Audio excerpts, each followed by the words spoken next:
Bushland Coffee Company was founded so the community would have a convenient location to connect with others while enjoying healthy drinks and nutritious snacks. Our mission is to nourish our customers and our community with our culture and our coffee. Our values include joyful service, healthy nutrition, and community fellowship. Come by and get a drink and a snack Monday through Friday, 6 a.m. to 6 p.m. and Saturdays, 7 to 6 p.m. Go Falcons! Well, welcome everybody to the Week 10 Coach Show. We're actually debating that. It's Game 10, all right? It's technically Week 11, but we're glad that y'all are here with us for the Coach Show with Coach Reynolds. A surprise guest in the house today, Chris Welch. Supposed to be in Denver. He's supposed to be in Denver on an airplane, or he's supposed to be on an airplane to Denver, I should say. As we speak. And you know, mechanical issues, so thank goodness he didn't get on an airplane. So. That's right. I'm fine with that. Yeah, absolutely. But well, here we are. It's hard to believe this is the last week of the season, everybody, but it is. And so next up on the slate is River Road at their house, and Chris and I are really looking. We will not be. Let's just say this: if it's a cold night, we wouldn't have to worry about it because we stand like this next to each other, and it's hard for this big guy. Well, and you haven't seen it since they carved out. Oh, so man. At least now we can both stay in the same room without being like this, but you're going to be halfway into the press box on the other side. Okay. So just so you know, you've got room. It's just, you're not all the way in the room anymore. That's fine. All right. We can do that. But anyways, well, enough about that. We want to talk about what's going to happen on the field Friday night, Coach. I mean, we're of course, today being Thursday that we're recording this, tonight we've got our JV playing. Now, okay, let me get this right because JV is playing a combined game, right? Or the freshman, I don't know. I knew I heard something. Yeah. We had scheduled a freshman game with Wellington's JV early in the season for this time because we knew River Road didn't have a freshman team. Yeah.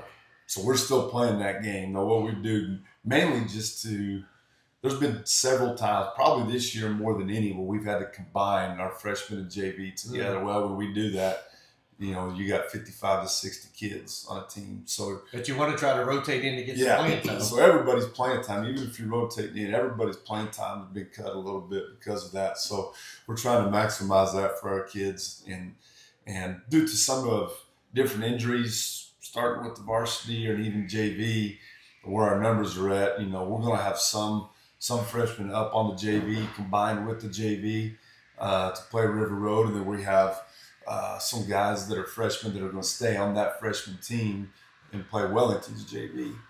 So what it's going to do is just going to allow us, to maximize the opportunity for reps for everybody, tonight. So that's kind of what that looks like. That first game's at 4:30. That freshman game against Wellington, then our JV be right after that. Great. And then, so 7th and 8th grade, they'll go to River Road. They go to River Road. Yes. Okay, and then just 2 games there, is that correct? Yes. Okay. So it'll be combined. Yes. Well, good deal. So then, of course, now we're coming off tough loss to Dalhart. Dalhart, well, when you throw 6 interceptions, it's kind of hard to win a game or even stay in a game when you have that many turnovers, right, Coach? So talk to us a little bit about the game from last week, and then we'll move on to River Road after that. How's that sound? Yeah, one of, like you said, it doesn't matter. Fumbles, interceptions, whatever. You just turn the ball over 6 times. One of them's on a fake punt. A little deal we thought we had. So you turn it over 6 times. You're either giving them good field position, or it comes at a time when you're in the red zone with a chance to score, and you're not going to win. You're not going to win when you're -6 or -5, in the turnover department. I mean, it's plain and simple at any level. You can do it, but you're going to have to be fortunate, and some other things have to go your way. So, we did. Here's the bottom line: is we didn't as much progress as we thought we had made, and how we were getting better. There's no doubt about it. Last Friday was very disappointing. Dalhart had a lot to do with that. They're a very good team. I think they have one of the best players in the district in their quarterback, free safety. Just say everywhere. Yeah, he's he everywhere. literally is everywhere. Yeah, he's everywhere. I don't think he took it down off. That's No. what we were talking about. Special teams. Yeah. I mean, all that, everything. So he was everywhere, you know. At halftime, I'm looking at the tablet. We're looking at some things offensively, and it's like, how are we not running the ball? We look at it, and the safety's making the tackle at 2 or 3 yards. Then he's also playing free safety, covering the middle of the field and picking off passes and doing some things. So he's a great football player. We didn't play well. We didn't coach well. We don't. I don't feel like we played our best game, not even close. That's the disappointing on our end of the part that we can't control. They had something to do with that as well, but I don't think we, that wasn't our best effort by any means, and that's disappointing. You play in a 10-game season. It doesn't matter if it's high school, college, pros. You're gonna have some games where you play really well. You're gonna have, hopefully, not very many, but you may have a game or two where it's not your best. I mean, you look at the Chiefs. Everybody's been talking about them, how hot they are recently, and they're probably the best team in the NFL, and they go lay an egg last week. Patrick Mahomes completes 44% of his passes.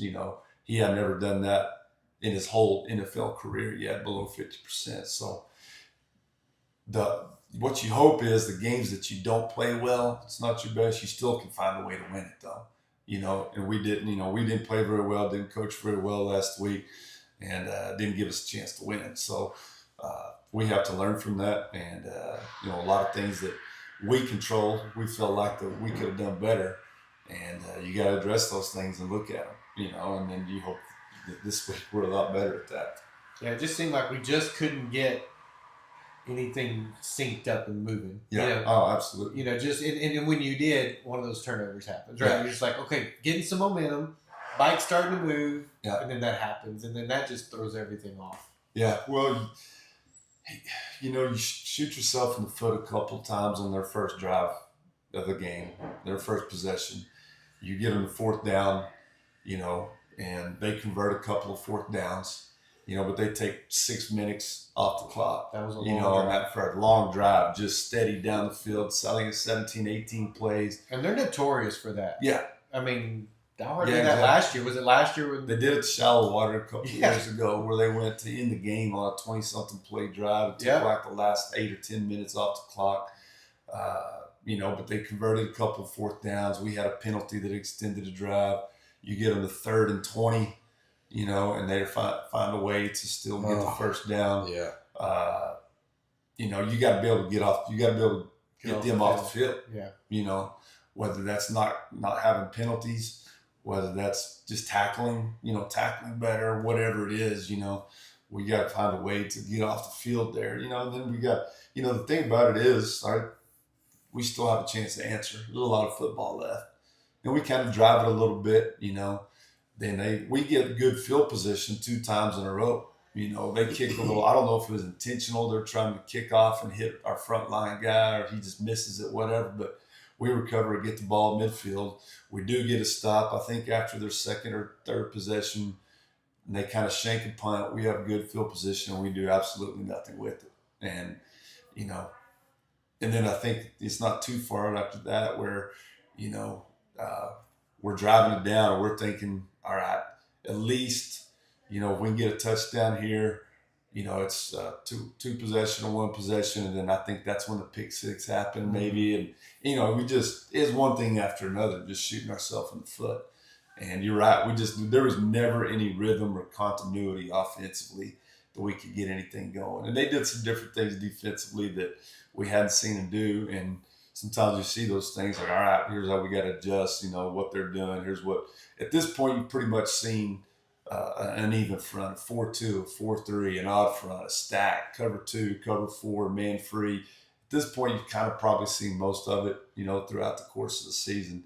And, it was disappointing that we weren't able to say, all right, here's what they're doing, here's what, best fits that, best suits it. And I think we probably got a little impatient too. It was like, you're down 19-0, you're getting away from us, and you started kind of panicking. So we just got to be better overall. Yeah, it felt like they were really stacking the box in. Yes. And really daring you to throw the ball. It's kind of That's like exactly. That was our conversation on the headsets. That was a conversation at halftime. Was they were kind of daring to steal the ball. We felt like we had some things, even going back and looking, maybe not shot stuff down the field as much. We had an opportunity earlier in the game on our first drive on a shot that we missed on for a touchdown to Jenner, I think. Well, that was We had another one a little bit later, where, we had a slot fade that we didn't get connected on. And, whether that be just missing or, drop passes or whatever it was, we just never was in sync. Even when we had those opportunities, even going back and looking on film, we thought, what we thought we had, we just didn't. Even just the simple stuff, we just didn't execute it very well. Yeah. Well, we got to see Britton come in as a freshman, correct? Yes. Got to see him a little bit. And I know he wasn't out there a lot, but what did you see that was encouraging, or to finally get him some reps? Because I know that speed coming from a freshman group and now coming to varsity, that's a shock. It's a totally different speed playing from a Thursday night, especially your 4:00 game on a Friday night to your Friday night 7:00 game against a team that's 7-1 coming in. It's a totally different deal, and it's a tough situation for any, whether it's a freshman, JV kid, whatever. You're asked to come in there, and it's one of those deals where we know what Dawson does, and just like we know what our other quarterbacks can do and what they provide to the team, and the biggest thing is our job is to try to win the football game. That's our message to all of our team. Whether it's quarterback position, whether it's line, whether it's receivers, backs, special teams or defense. Our job is to put those guys, those varsity guys, and especially those seniors. We're not ever playing for another year or we're in the now. Yeah. Whatever we got to do, to win, whoever we got to play, whatever that may be. So, and then, Cannon had a little leg injury the week before. So that's that's kind of a precautionary deal to make sure you have somebody ready to go, just in case. So, that's just kind of where we were. Cool. All right. Well, so like we've already said, we got River Road tomorrow night at their house, 7:00 kickoff. River Road again, not really having the best of seasons, as and so, but I'm sure there's some things on tape. New coach, is that right? Yes. Yeah. So I thought so. I'm sure you've seen some things on tape. What have you seen on tape that what can we expect to see tomorrow night? I think they play very hard still. Yeah. That's the thing I noticed when I turned the film on, and even other coaches that I talked to said they're playing hard. They're like you said, I think they're 1-8 on the year, but you turn film on and they're not just rolling over. They're playing hard. And offensively they want to do some different things. They'll get into different formations. They get into kind of a double sniffer looks. With a 2-3 back look, they'll get into kind of a pistol high set, motion the fullback, either direction. They'll get into empty the backfield, and they'll be 3-2 and do some spread stuff. So they do a lot of different things offensively. Defensively, we've seen them in different things, feel like they predominantly may want to play some man coverage and blitz a lot. But then at the same time, you've seen them in a couple of films where they're kind of in soft zone, cover 4, some quarters looks. But I said Coach Wampler's done a good job of getting those kids to play hard. It's not easy, when you lose games, to get kids to continue to play hard, and he's done that. And I think that's what I love about our group is I can promise you right now, when you go out, it's very disappointing. Losing the 2-point game to Shallow Water, losing to Dalhart there. Several close losses on the year. We've been right there close. It's easy for teams and kids to fold the tent. When I can show up on Monday to practice and our kids are practicing with passion, our coaches are coaching with passion, that's a good sign. And we're still doing that. And, that's us. And then that's also, you're talking about River Road. I think they're playing hard still right now. So going into this game, what do you want when you get to the end and that clock hits 0? Obviously, you want the W, but what else do you want to see out of this game from the coaches and the kids both? Well, like I said, I want to see, because we're playing at River Road, I want to see the visitors with more points than the home over there. And but in order to do that, I think we're doing a lot of the same things. I mean, same thing. I mean, we're playing hard. We've got to attack. We've got to have a clear mind and attack on defense. I think we played hard on defense, but I don't know. I felt like we played on our heels a little bit the other night. Yeah. And that's easy to do when you got a quarterback who can run it, Throw it. beat you with strength and power, with speed, who can throw it. They have good skilled kids. I thought we did some good things. When it's all said and done, we gave up, I think, 4 defensive touchdowns. One was a pick six. You should still have a chance to win in today's modern high school football. You should still have a chance if you give up 28. Now, you don't want to give up 28, but that's one of our things. Is I think if we should be able to score 28 points in a high school football game now, with the rules that benefit offense and how everything. Sure. We can't score 7 and turn the ball over 6 times to get it done. So I want to see a defense that's attacking, that's playing with confidence, that's lining up, looking like they just can't wait for that ball to be snapped so they can go hit the other guy in the mouth. That's what I want. I want an offense that plays with confidence, that's makes the right reads, that's blocking people, that's throwing and catching. When I say blocking people, that's up front, that's out wide. People always think it's when you're not physical, you're not blocking. They always think offensive line. Okay, we didn't block very well in the skill spots either last week from the first snap of the game. I want to see a team that's physical, that's playing to win, and not playing not to lose. If that makes sense. Yep.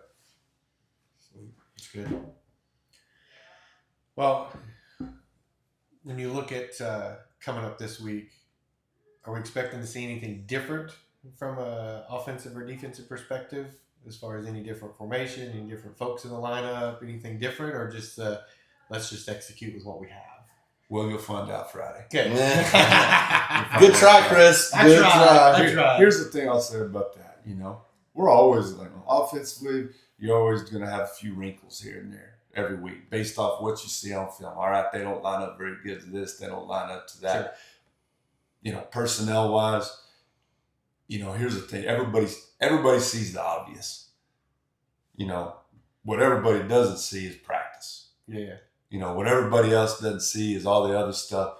When you throw a pick, the easy and lazy thing to do is to blame the quarterback all the time. But did the receiver run the right route? That's Did he what make the right cut? you're not going to sit there and do that. But as an armchair quarterback, the easy thing to do is point out the obvious. Well, anybody can do that. I do it watching the Cowboys. It's always Dak's fault. It's always that fault. The thing about it is, now you do, as a coach, you've got to address personnel. You've got to address, are we getting into the right advantages from an offensive and defensive standpoint? You don't want to push the panic button either, but at the same time, you do have to look at those things. Yeah. You can't, insanity is doing the same thing over and over and over and over, getting the same results, But you also have to look back and say, all right, here where we were. Last week was not a good week. We did some things we didn't do well. Looking at before that, we'd made a lot of progress. We've been doing a lot of good things. We had the last 4 weeks, we had the most yards offensively that we've had. We did some good things. The week before, we were 24 of 30 passing for 270 yards, 4 touchdowns. Yeah, So, if you look at stats, yeah. amazing going into that game. So- I thought. But here's the thing, Coach Mayfield used to always say this: stats are for losers. We look at it, but you do have to look at it. Sure, because that's 'Cause the it tells- progress. it- It's the progress. It tells a story, Yeah. and it tells a story about kind of what you're doing. But the bottom line is win. Stats are for losers. It's about win or losing. So to answer your question, we do have to look at those things. Yeah, and there's a lot that goes into it. So you could see some different things, possibly Friday, whether that be formation, personnel, whatever. I just want to try to win the football game, whatever that looks like. If I got to suit a 7th grader up, which we can't do, we'll suit a 7th grader up to help us win. Well, that's what I love about the sport, and Mark hears me talk about this all the time. I love the chess aspect. Yeah. To games. Right. To me, a close game is awesome to watch because I'm watching both sides try to outmaneuver Yep. in some form or fashion. And I remember years ago I got into a good talk with one of my friends, and he goes, "I hate trick plays." I go, "Every play is a trick play." Yeah. He goes, "No. I mean the gimmicky plays." I'm like, "But isn't play action is a trick play?" Yeah. I'm all about trying to fool you thinking I'm doing this versus this. To me, that's just part of the game, and so I love that aspect of the game, to watch how you can maneuver personnel, maneuver people into play, watch what the left hand's doing so I can do something over here on the right hand. To me, that's the exciting part of the game. It is, and that's probably what football's about. When you think about it, first and foremost, it's about fundamentals. Everybody has a job. Everybody get coached a certain way. Offense, you get coached a certain way, a certain technique on how to block. Well, that defender's getting coached a certain way how to defeat a block. Absolutely. Yeah. And that's part. That's part of the. I won't say trick. You run a counter play on offense. Well, the counter is designed to make you think it's deceptive to go one way, then goes back to the other, and you use your angles and leverage to down block on the other side. But then that group is coached to, all right, when you get that, here's how you fight off that blocker. Here's how you wrong shoulder that guard that's coming to pull you. So it's all a cat and mouse game. It still comes down to fundamentals and being really great at your fundamentals. Then if you know your job and you know your fundamentals, how well can you do it physically? You know what I mean? Yeah. And I thought, Mark and I both said this in the game the other day. Anytime we can get somebody outside and get them to start pushing towards that sideline, I think our defense fundamentally does a really good job of holding their spots so that cutbacks can happen. You rarely see somebody cut back on us, which means we're not over pursuing, right? Which is really good. I think Mark and I talked about that multiple times, even in the game Friday. Our defense does a good job of kind of holding that pretty well. Well, so that's fun. Some defenses are spill defenses where you're trying to clog it all up and spill it to the boundary to allow your backers and safeties to come downhill and make plays. Some are more contained type stuff where you're trying not to let anything get outside, and you contain it all inside the C gap to C gap to let your guys fill inside. So there's different philosophies how to do that, and we've done a good job overall of doing that, and being pretty good tacklers. Our linebackers, when you look at our stats, talking about stats, our linebackers, Bryson and Colton Strickland, they've made a lot of tackles, a lot of plays this year. And a lot of that is due to what the guys are doing up front. 100%. It all fits together, You got to eat those blocks up front to allow that to happen. You have to have good, you have to fill your gaps right, and everything. You fit off each other. This guy gets this gap, and then that backer fits off you, and then that safety fits off you. And Coach Hull does a good job of coaching that and teaching that every week. Every week we're talking about that, and, how you got to fit and what you got to read and stuff like that. So, you just want to get out. You leave a bad taste in your mouth after last Friday. You want to get to Friday really bad to try to do something better. And you get to learn from it. Yeah. Lots of coaching opportunities. Right? Very opportunity. That word opportunity has been talked about a lot. Sure. Coaching opportunities. Opportunities for coaches to fix things, whether that be scheme, whether that fix what we're doing, what we're calling. When you look at a game like that, it's you lose and you win as a team. You don't point. We can't point the finger. There wasn't very much anything good from coaches on down that everybody has to do a better job on. But you learn more from those than you do do from winning. You get those opportunities to learn. You get those opportunities to learn, just like we've talked about. There's still plenty of opportunity for us as a team out there. Yeah. You look at we control everything. Yeah. There's not anything we can't control. If we go do our job and play well and fight, it's all up to us. 100%. That's right, because playoffs start next week. That's right. And we're in. We're in. Honestly. We are. And that's all that matters. You make the playoffs. There's a chance. There's a chance. There's a chance. You just got to win 6 games after that point, right? Yep. Find a way to win it. That's it. All right. Well, tomorrow, 7 p.m. kickoff. We'll go live at 6:30 with the Loki's Locker Room Report. And we'll be ready to cheer on some Bushland Falcons as they go on to play River Road closeout district play. And like I said, next week, we'll play either Denver City or Lamesa. Is that correct? Yes, sir. That's what I was thinking. All right. Time to go 7-0. It's wrong. now it's time. Right? That's right. At that point, you start with tomorrow. You can't go 7-0 without going 1-0. That's right. So Let's roll. let's go 1-0 tomorrow, and then we'll improve to 2-0 next week, and just keep on going from there. So anyway, so that being said, thanks for tuning in to the Coaches Show with Coach Josh Reynolds, Mr. Chris Welch. I'm Mark Boyette. It's Bushland Falcon Media. Thank you again for everything, guys. We appreciate y'all. It's where every game comes to life. Thanks for tuning in. Bushland Coffee Company was founded so the community would have a convenient location to connect with others while enjoying healthy drinks and nutritious snacks. Our mission is to nourish our customers and our community with our culture and our coffee.